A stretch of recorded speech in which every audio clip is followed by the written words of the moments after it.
لو الشمس اختفت فجأة الدنيا هتبوظ بسرعة جدا.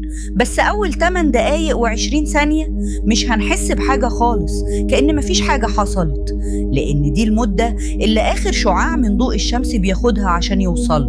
من غير جاذبية الشمس الأرض وكل الكواكب التانية هتسيب النظام الشمسي وتمشي في خطوط شبه مستقيمة، وأول ما الضوء يغيب كل عملية التمثيل الضوئي هتتوقف فورا، ومعظم النباتات مش هتقدر تعيش كتير من غير الشمس. صحيح الجو هيكون فيه أكسجين كفاية للبشر والحيوانات يعيشوا آلاف السنين، بس في الآخر هنموت كلنا من الجوع. كمان الحرارة هتنزل جامد، لأن الأرض هتفضل تفقد حرارة من غير ما تستقبل أي حرارة في المقابل.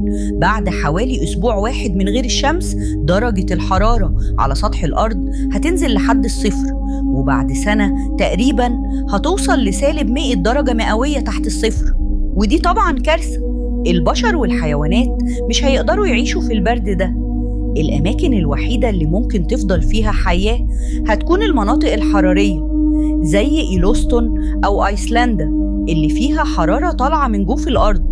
من غير الشمس الحياة زي ما نعرفها هتنتهي تماما. بس لحسن الحظ إحنا في أمان، على الأقل دلوقتي،